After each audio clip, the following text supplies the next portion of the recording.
La llamada llegó a las 11:52 de la noche, un viernes.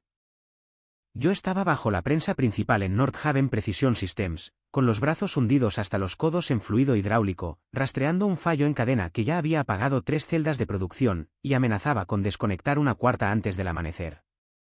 El suelo olía a metal caliente y a aceite filtrado. Las luces de advertencia palpitaban en rojo por todo el techo, como un latido lento. El tipo de rojo que significa dinero. El tipo de rojo que significa responsabilidad legal. El tipo de rojo que significa que alguien recibirá una llamada telefónica muy incómoda por la mañana, si esto no se soluciona esta noche. Había estado aquí desde las 4 de la tarde. Llevaba 7 horas bajo esta máquina, con este calor y este ruido, porque nadie más en el edificio entendía lo que estaba pasando dentro de esas líneas hidráulicas envejecidas lo suficientemente bien, como para arreglarlo sin empeorarlo. Mi teléfono vibró contra mi pecho. Lo ignoré. Vibró de nuevo. Me quité un guante, me limpié la mano en el mono de trabajo y revisé la pantalla. El nombre que me devolvía la mirada era Vance Rourke, mi supervisor, llamando desde su casa un viernes por la noche. Debería haber dejado que se fuera al buzón de voz. Respondí de todos modos, porque 26 años de ser la persona confiable te condicionan a responder, incluso cuando cada instinto te dice que no lo hagas. Garrett, dijo él. Su voz era monótona. El tipo de tono plano que suena a compostura, pero que en realidad es solo distancia. Sí, dije yo. Necesito informarle de una decisión de la empresa. Hizo una pausa por un momento, no lo suficiente como para parecer inseguro, sino lo suficiente como para sonar deliberado. Ya no requerimos sus servicios, a partir de hoy. No me moví. No hablé. Simplemente me quedé allí, debajo de esa máquina, sosteniendo una llave que había estado usando para desmontar un colector hidráulico en el que otros 3 técnicos ya se habían rendido, escuchando el silencio entre sus palabras y las mías. El manómetro de presión encima de mí seguía rebotando, mostrando fluctuaciones peligrosas cada 30 segundos, hablando todavía en el lenguaje de un sistema que estaba perdiendo su batalla. La gerente de la planta, Evelyn Mars, estaba de pie a 3 metros de distancia, mirándome con los ojos de alguien que acababa de darse cuenta de que el suelo bajo sus pies se estaba desplazando. Ella me había llamado personalmente. Me había pedido que me quedara todo el tiempo que fuera necesario. Me había dicho que esta máquina era la columna vertebral de todo lo que saldría por la puerta la próxima semana. Y ahora, el hombre en mi teléfono me decía que ya no estaba empleado. Respiré una vez, y luego dije con mucha calma, entendido. Vance exhaló como si hubiera estado conteniendo algo, como si la parte difícil ya hubiera pasado. No era así. Le informaré a la gerente de la planta, continué, que usted se encargará de las reparaciones. El silencio que siguió fue diferente. No era el silencio de un hombre eligiendo sus palabras con cuidado. Era el silencio de un hombre que acababa de darse cuenta de que había tomado una decisión, sin entender lo que costaría. Porque Vance Rourke nunca había estado en un área de producción en toda su carrera. Nunca había rastreado una fuga de presión a través de un sistema construido en 1988, con piezas que fueron descontinuadas antes de que existiera el Internet. Nunca había leído un esquema hidráulico escrito en alemán, con modificaciones hechas a mano, superpuestas en 3 colores de tinta diferentes, provenientes de 3 décadas distintas. Nunca había visto fallar una válvula de alivio en tiempo real, ni había sabido, solo por el sonido, exactamente qué componente de flujo descendente estaba a punto de fallar a continuación. Él nunca había hecho nada de eso. Pero yo sí, durante 26 años, ese era exactamente el trabajo que yo había realizado. Garrett, dijo con cuidado, ¿qué reparaciones? Casi sonreí. La crisis hidráulica que estoy gestionando actualmente, dije. 3 celdas de producción están fuera de servicio. Estamos ante una posible responsabilidad de retirada de piezas que ya están en proceso. Estoy en medio de rastrear una pérdida de presión en sistemas que no han sido documentados adecuadamente desde 1991. Supuse que enviaría a alguien para completar el trabajo de diagnóstico, ya que ya no soy un empleado de la empresa. La pausa, esta vez, fue más larga. Podía oírlo respirar de forma lenta y deliberada, como un hombre calculando su próximo movimiento en un tablero que no había mirado lo suficientemente de cerca. Garrett, dijo él, arreglemos el asunto del empleo después de que haya resuelto la situación de la planta. No, dije yo, usted acaba de terminar mi empleo. No debería estar trabajando en proyectos de North Haven si ya no soy un empleado de North Haven. Informaré a la gerente de la planta sobre lo que he encontrado hasta ahora y me iré a casa. Espere. Que tenga una buena noche, Vance. Terminé la llamada antes de que pudiera terminar. Luego bajé mi teléfono, lo puse encima de mi caja de herramientas y miré a Evelyn. Ella había escuchado lo suficiente de mi parte para entender la forma de lo que acababa de suceder. Su rostro había pasado de la preocupación a algo más parecido a la incredulidad. Dime, dijo en voz baja, que él no acaba de despedirte mientras estás en medio de arreglar esto. Lo hizo, dije. Ella cerró los ojos durante exactamente 2 segundos, luego los abrió. Entonces estamos en serios problemas. Asentí una vez. Sí, dije, lo están. Lo que sucedió durante las siguientes 72 horas no fue solo una historia sobre una mala decisión de personal. Fue la historia de lo que sucede cuando una empresa confunde la autoridad con la experiencia. Cuando un gerente confunde la capacidad de despedir a alguien con la capacidad de reemplazarlo, cuando la persona equivocada decide que la lealtad es una carga, y descubre, demasiado tarde, cuánto valía exactamente esa lealtad. El cierre ya le estaba costando a North Haven cerca de $90.000 por hora en producción perdida. Para cuando saliera el sol el sábado por la mañana, ese número estaría vinculado a algo mucho peor: relaciones con los clientes, revisiones de contratos e investigaciones formales por escrito de cuentas que habían confiado en esta planta durante años. Y cada una de esas consecuencias se remontaría a una llamada telefónica un viernes por la noche, de un hombre sentado a salvo en su casa que no tenía idea de lo que acababa de hacer. Si alguna vez has sido la persona que mantiene todo unido mientras alguien más se lleva el crédito, suscríbete, porque esta historia es para ti. Mi nombre es Garrett Pierce. Tenía 53 años cuando esto sucedió. Había trabajado en manufactura heredada durante 26 años, y había pasado la mayor parte de esos años siendo la persona a la que las empresas llamaban cuando las máquinas empezaban a morir y nadie más sabía cómo salvarlas. Crecí rodeado de equipos. Mi padre dirigía un taller de máquinas en el este de Ohio que fabricaba componentes especiales para la industria automotriz. El taller era pequeño, ruidoso y estaba constantemente al borde de problemas financieros. Pero también era el tipo de lugar donde aprendías que una máquina no es solo metal, fluido y presión. Es historia. Cada modernización es una decisión que alguien tomó bajo presión. Cada modificación es un problema que alguien resolvió a las 2 de la mañana con cualquier pieza que tuviera. Cada solución alternativa es una historia escrita en grasa, cables e ingeniería improvisada que nadie se molestó en documentar adecuadamente. Mi padre me enseñó a leer esas historias.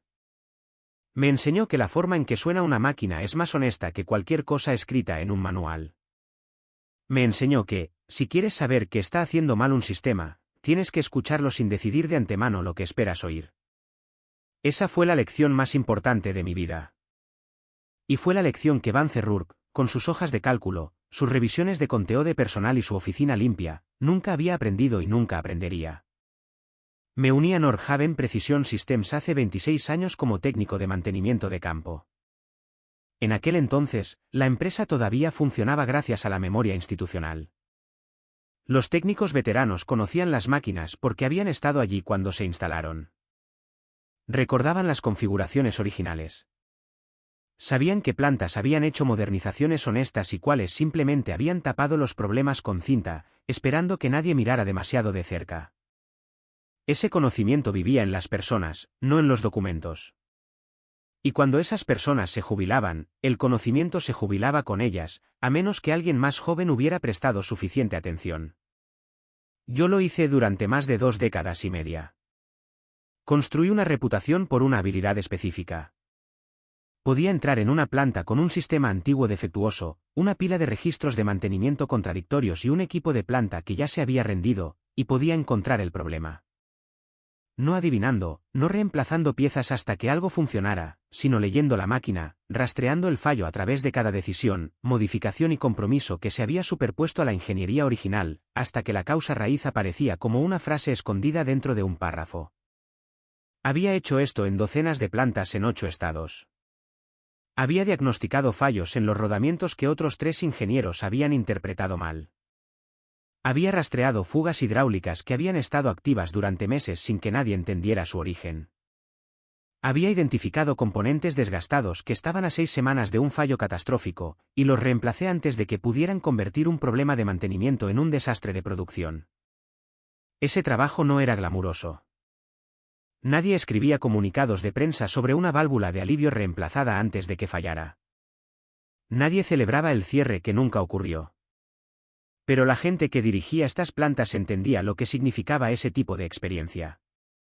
Entendían que la diferencia entre una llamada de mantenimiento rutinaria y una pérdida de producción de $1 millón era a menudo una sola persona con el conocimiento adecuado llegando en el momento adecuado. Evelyn Mars entendía eso. Ella había dirigido la instalación de Troy durante 11 años. Había visto a 3 supervisores diferentes rotar a través de la estructura corporativa por encima de ella. Había visto lo que sucedía cuando las personas que no entendían el área de producción tomaban decisiones sobre ella.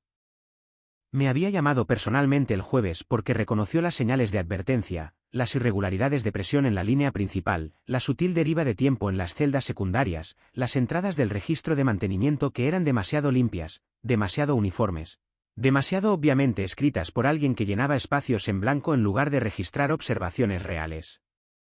Estos eran síntomas, y Evelyn era lo suficientemente inteligente como para saber que necesitaba a alguien que pudiera leerlos. Llegué el jueves por la mañana y comencé con las comprobaciones obvias: estado del fluido, respuesta de presión en todo el colector principal e integridad de los sellos en los cilindros primarios. Lo que encontré no fue un fallo único. Era un fallo en cadena en progreso. El fluido contaminado había estado circulando por el sistema el tiempo suficiente para rayar las superficies internas de 3 componentes hidráulicos distintos. Esas superficies rayadas estaban generando partículas de metal. Esas partículas estaban migrando por el sistema y alojándose en las válvulas de alivio. Las válvulas de alivio se estaban atascando. Las válvulas de alivio atascadas estaban creando picos de presión. Los picos de presión estaban activando los paros de seguridad. Y los paros de seguridad se extendían en cascada por las celdas interconectadas, porque el diseño original del sistema nunca había tenido en cuenta la forma en que la planta se había ampliado en 2003, y nuevamente en 2011. La arquitectura hidráulica estaba recorriendo caminos que los ingenieros alemanes originales nunca habían previsto. Nadie había actualizado la documentación para reflejar esos caminos. Nadie había mapeado los modos de fallo que esos caminos no documentados creaban. Nadie, excepto yo, trabajando a partir de la memoria, la observación y 26 años de lectura de máquinas como esta, podría haber encontrado el problema en un plazo razonable. Le dije a Evelyn que tomaría de 16 a 20 horas de trabajo cuidadoso para tratar la contaminación, reconstruir los componentes afectados y restaurar la presión normal en las 3 celdas. Ella me dijo que lo hiciera. Empecé el viernes por la tarde. Para cuando mi teléfono vibró con el nombre de Vance Rourke en la pantalla, llevaba 7 horas de trabajo y estaba a la mitad de la parte más crítica de la reconstrucción. La parte que, si se interrumpía sin la documentación adecuada para el traspaso, dejaría el sistema en un estado que nadie más en el planeta podría completar de forma segura. Ese era el contexto de la llamada. Eso era lo que él no sabía. Y cuando dije con mucha calma que informaría a la gerente de la planta que él se encargaría de las reparaciones, no estaba haciendo una amenaza. Estaba declarando un hecho. Después de terminar la llamada, dejé mi teléfono y continué trabajando. No por North Haven, ni por Vance, sino porque Evelyn y su equipo estaban en esa planta con una crisis de producción que no era su culpa, y marcharme sin un traspaso adecuado habría sido el tipo de cosa con la que no podría vivir. Pasé los siguientes 40 minutos documentando todo lo que había encontrado, cada componente, cada punto de contaminación, cada lectura de presión, cada desvío no documentado en el camino hidráulico que fuera relevante para el fallo. Lo escribí con suficiente claridad como para que un ingeniero hidráulico competente pudiera tomarlo y continuar. Luego caminé hacia la oficina de Evelyn, le entregué la documentación y le dije lo que necesitaba saber. Ella leyó la primera página, luego la segunda, y después me miró. No hay nadie en esta empresa que pueda hacer esto, dijo. Lo sé, dije yo, ese es el punto. Estaba en el estacionamiento, sentado en mi camioneta con el motor apagado, cuando mi teléfono sonó de nuevo. Esta vez el nombre en la pantalla era Marcus Delton, el director regional de operaciones. Respondí porque Marcus era una de las pocas personas en la organización que realmente entendía lo que significaba el área de producción. Garrett, dijo, y su voz llevaba el peso particular de un hombre que acababa de recibir noticias muy malas a una hora muy avanzada de la noche. Me enteré de la llamada de Vance. Entonces, ¿sabe lo que pasó?, dije. Necesito que vuelvas a entrar y termines la reparación. Esa es una petición extraña, dije, dado que me informaron hace 2 horas que ya no soy un empleado de la empresa.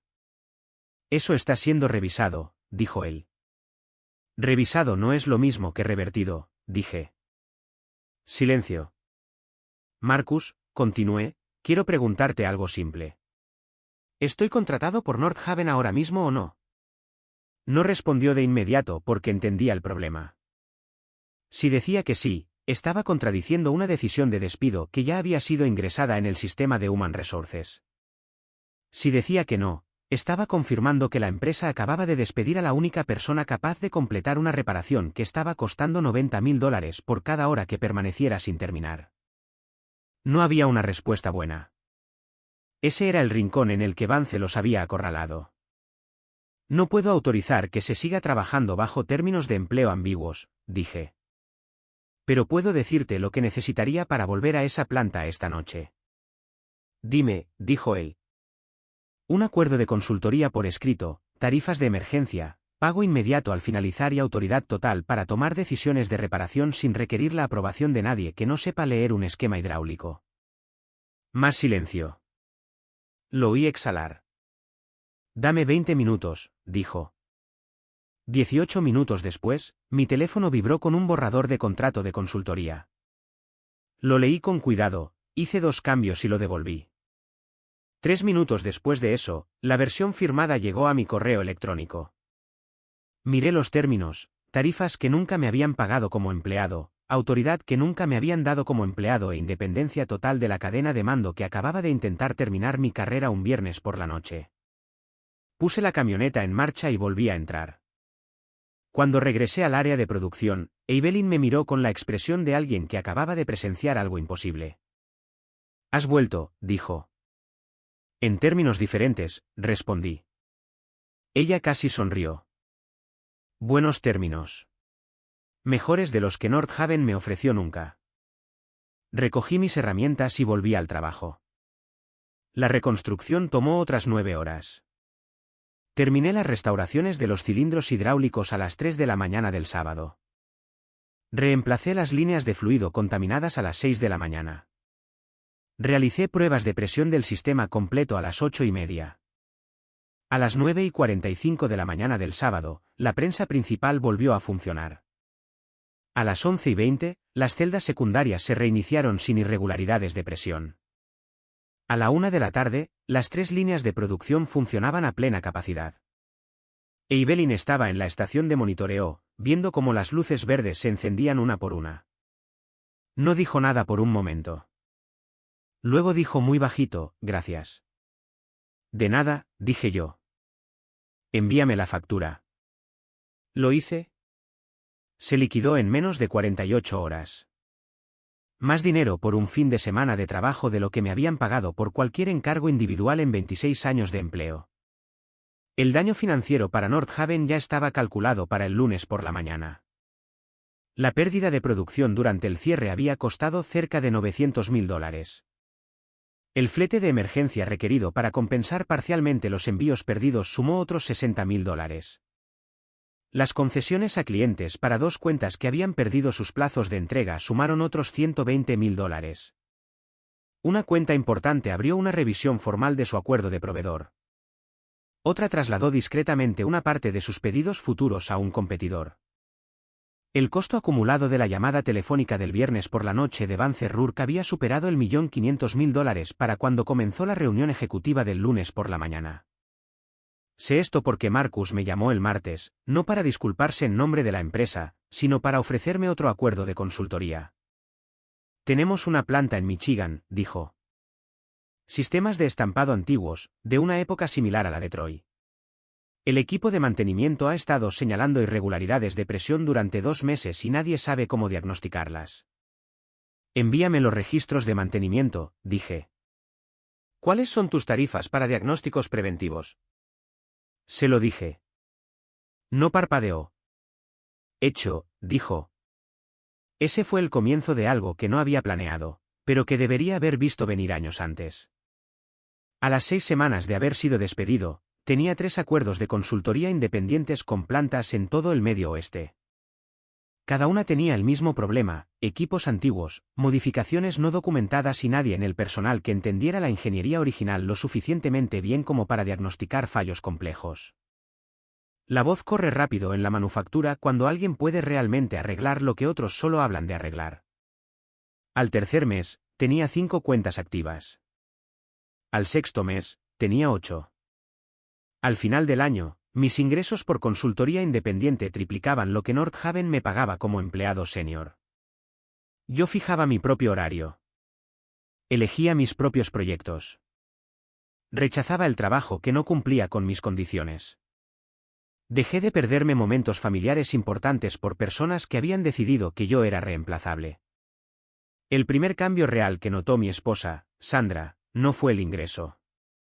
Ella siempre había confiado en que los ingresos seguirían al trabajo. El primer cambio que notó fue que yo llegaba a casa de manera diferente. No cansado de esa forma que erosiona a una persona desde adentro. No cargando el peso particular de alguien que ha pasado una década construyendo algo para una organización que lo ve como una línea de costos en lugar de un contribuyente. Llegaba a casa interesado. Llegaba a casa comprometido. Llegaba a casa como alguien que finalmente había dejado de actuar con lealtad para una audiencia que nunca tuvo la intención de devolvérsela. Se sentó frente a mí una noche, unos 4 meses después de empezar la vida de consultor, y dijo: «Vuelves a parecer tú mismo». No me había dado cuenta hasta ese momento de cuánto tiempo había pasado sin serlo. Vancerrurg fue retirado de operaciones en su tercer mes tras el incidente de Troy. La Junta no lo anunció como una consecuencia de la crisis hidráulica. Lo anunciaron como una reestructuración. Pero la gente que había estado en esa reunión del lunes por la mañana sabía la matemática real. El costo de una mala decisión, tomada por un hombre que no entendía lo que estaba decidiendo, había sido calculado, asignado y rastreado hasta su origen. Y el origen había sido reasignado a un lugar que no involucraba áreas de producción, ni sistemas antiguos, ni el tipo de conocimiento que no se puede poner en una presentación de diapositivas. Me enteré por Marcus. Me llamó para ponerme al día y para preguntarme si estaba disponible para un compromiso a más largo plazo en 2 de sus instalaciones. Lo estaba, a mis tarifas, bajo mis condiciones, con un contrato que me otorgaba plena autoridad para tomar decisiones de reparación sin interferencias. Aceptó sin negociar, porque habían aprendido lo que valía ese tipo de experiencia cuando estaba ausente. En los años que siguieron, construí una práctica de consultoría que nunca había imaginado cuando era un técnico de mantenimiento en el este de Ohio, aprendiendo a escuchar a las máquinas. Trabajé con plantas que tenían equipos viejos y ninguna documentación. Trabajé con instalaciones que intentaban entender por qué sus sistemas fallaban de formas que los manuales no explicaban. Trabajé con gerentes de operaciones que habían heredado arquitecturas antiguas de predecesores que nunca se molestaron en registrar que habían cambiado y por qué. Cada trabajo era diferente. Cada máquina tenía su propia historia. Cada fallo tenía su propia lógica. Y cada vez que encontraba la causa raíz en un sistema que otros habían descartado por ser demasiado complejo, demasiado viejo o estar demasiado indocumentado para ser reparado, pensaba en aquella noche de viernes. En el teléfono vibrando contra mi pecho. En la voz diciendo: «Ya no requerimos sus servicios». En el silencio que siguió cuando le dije que informaría a la gerente de la planta que él se encargaría de las reparaciones. Pensaba en el costo de ese silencio, medido en dólares, en clientes, en carreras y en el lento desmoronamiento de la confianza de una empresa en su propia capacidad para cumplir sus promesas. Pienso en lo que le diría a la persona que yo era a los 30 años, empezando en esta industria, creyendo que la confiabilidad era su propia protección. Creyendo que, si te presentabas, si resolvías los problemas, si te quedabas hasta tarde y respondías las llamadas y te perdías las cenas y arreglabas las cosas que nadie más podía arreglar, la empresa te cuidaría a cambio. Le diría a esa persona la verdad. La lealtad a una empresa es un acuerdo de un solo sentido hasta el día en que demuestras que no lo es. Y la única manera de demostrarlo es irse. No con ira, ni con amargura, sino con el entendimiento tranquilo y claro de que tu experiencia te pertenece a ti, no a tu empleador, ni al organigrama, ni al sistema de Human Resources que registró tu despido a las 11:56 de la noche de un viernes mientras aún sostenías una llave inglesa. Tu conocimiento vive en tus manos. Vive en los años que pasaste escuchando cuando nadie más prestaba atención. Vive en cada problema que resolviste y que el manual no cubría. Y el mercado siempre pagará más por ese conocimiento que cualquier empleador individual que piense en él como un simple gasto. Aquella noche de viernes, Vance Rourke pensó que estaba terminando mi carrera. No fue así. La estaba liberando. Estaba eliminando el último obstáculo entre mi vida y la que debería haber estado construyendo durante una década. Me dio lo único que podía hacerme marchar, una razón con la que era imposible discutir. Porque cuando despides a alguien mientras está en medio de salvarte de ti mismo, no solo pierdes su trabajo. Pierdes aquello que ellos mantenían unido. Y en un edificio lleno de máquinas viejas, sistemas sin documentación y contratos que dependían de cumplir con los plazos, eso no es un problema de personal. Eso es un colapso con un autor muy claro. Él escribió su nombre en ello a las 11:52 de la noche de un viernes, y la empresa lo pagó, factura tras factura, durante mucho tiempo después. Lo más peligroso que puede hacer una empresa es confundir a la persona tranquila y confiable con alguien prescindible. Porque la persona tranquila y confiable es, por lo general, la única razón por la que todo el lugar sigue funcionando. Y el día que se marchan, las máquinas